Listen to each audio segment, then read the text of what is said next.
Once you've exhausted all of these options for how to limit the impact of the atmosphere on your electromagnetic radiation and the signal your sensor receives, your next step is to try to correct for this atmospheric attenuation.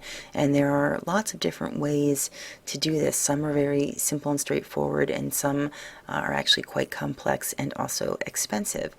Essentially, what all these different techniques are attempting to do is to take this original radiance that reaches the sensor, so this would be the continuous spectrum for what that looks like, and then either based on some surface features of known reflectance curves or based on these physical models where you actually model what the atmosphere is doing based on known physical properties, you're converting that raw radiance into a reflectance value which approximates what that spectral curve would look like if the sensor were located right at the surface and the atmosphere had not been wreaking havoc with your signal.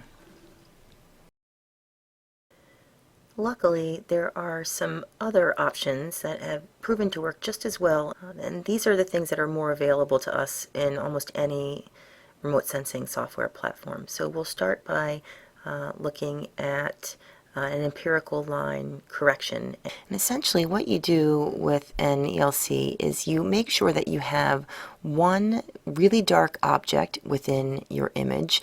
Often people will lay down tarps. Sometimes you can use natural features like water. And similarly, you have to have an incredibly bright feature within your image. And the idea is that you're looking at what should be a surface of zero reflectance and comparing that to what should be a surface of near perfect reflectance. And you can actually use the linear range between these two and what the sensor sees to adjust for what's happening in the atmosphere. So you would have known reflectance with a handheld spectrometer here, and the same thing with this very bright surface, and you could then use that to correct the image. And there are modules within NV to do this as well.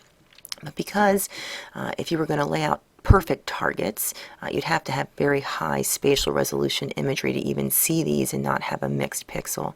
They're not as common with the satellite sensors. This is much more common with airborne sensors.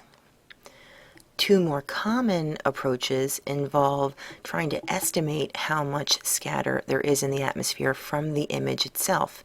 And you can do that in two different ways. One is by examining the histogram that we get from the statistics of the image and adjusting every single pixel based on what we see there. And another is actually going to some dark object within the image and looking at what the reflectance is for those pixels and using that. So let's talk about each of those a little bit more. If your atmosphere is relatively clear and free of humidity and all these other particulates that might be really messing with our electromagnetic radiation and leading to scatter, you would expect that you would see quite a few pixels. So remember, we'll back up for a second. In a histogram, this is the possible range of brightness values, very dark pixels, very bright pixels, and this is the number of pixels in the image that are that given value. So if you have a very clear atmosphere, you would expect that you would have quite a few pixels, because these are real surface features represented within the image, that have that value. But when you have a whole lot of haze or particulates within the atmosphere, this whole histogram tends to shift. Everything is made a little bit brighter because not only is the sensor recording what's coming back from the surface, it's also all of this added brightness that's coming in from the atmosphere surrounding each pixel. So that would shift this entire histogram to the right. So if we examine these histograms and try to estimate the lowest value that really is a true surface feature and not just scatter from the atmosphere, we can use this threshold and subtract that from every single pixel, in essence shifting that histogram back down to zero. So the assumption to this correction is that any of these lower values that don't have a significant portion of the image represented are probably just scatter and not real reflectance data. And so we can identify this value by looking at the histogram. And there are different thresholds that have been used. One of the most common ones is to just use the very first value, so we're on our x-axis here, the very first value that contains at least 0.1% of the pixels in an image. So whether you use the histogram adjustment or the dark body subtraction, the result to your pixels is the same. Whereas in your original reflectance, you may have had a minimum value that was somewhere higher. Again, this is representing the fact that there's scatter coming in and that the whole histogram has been shifted to the right. But once you subtract that minimum value, all of your minimum band values should now be roughly 0. Now notice how the value, that threshold to subtract, decreases as we move to the longer and longer wavelengths. And this makes sense because we know that it's these shorter wavelengths that scatter more in the atmosphere. So we would expect that their histograms are shifted further to the right if we do have a lot of atmospheric interference. So we do want to see generally this decrease in the value that we're subtracting as we move through the bands. It will not be the same value for all of the bands. It's unique to each individual band. One thing to keep in mind is that none of these approaches are perfect. There's going to be still noise inherent in every image. We're just doing our best to account for the known interference with the atmosphere so that we can best approximate that at-surface reflectance. So if we were going to think about what some of these problems might be, first of all, it's how do you determine what that minimum value is that represents a true surface feature so that you can subtract that value from all of the pixels. If you're using that dark object subtraction, you have to be very careful that you truly do have a dark target that you're using. You might want to examine multiple targets around your image and make sure that they're all reporting the same thing. And even that is problematic because sometimes you may have different atmospheric conditions in one part of a scene compared to another, especially if there are weather fronts moving in. So there's always going to be a little bit of error introduced there.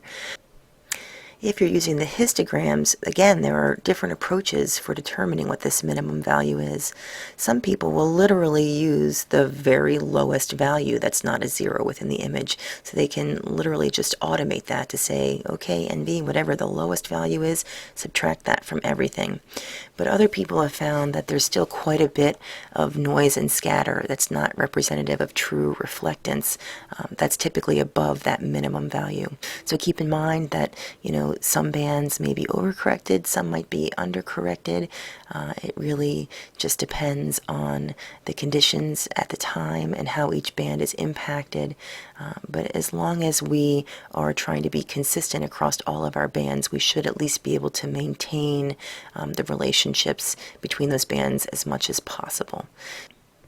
So that wraps up our quick overview of atmospheric corrections and what they do. Remember, essentially we're trying to take this top of atmosphere reflectance, which typically has higher values than it should in these smaller, shorter wavelengths, and lower values than it should in the longer wavelengths because these shorter wavelengths are scattered, thus increasing them, and the longer wavelengths are absorbed, thus decreasing them.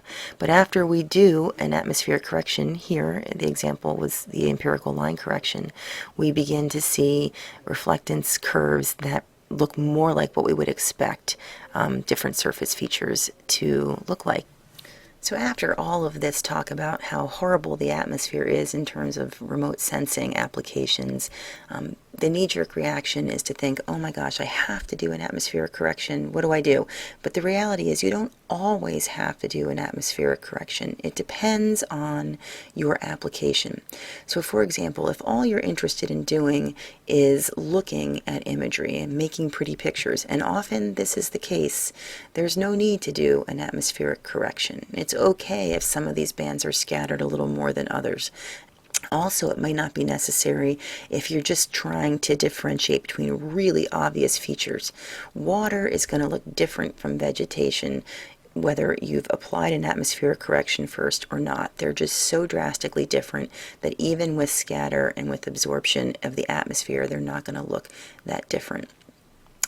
It also isn't necessary if you're going to be running classifications based on these object-based methods. This is really an interesting approach that uses those photo interpretation techniques we talked about earlier in the class, but it actually trains the computer to do those.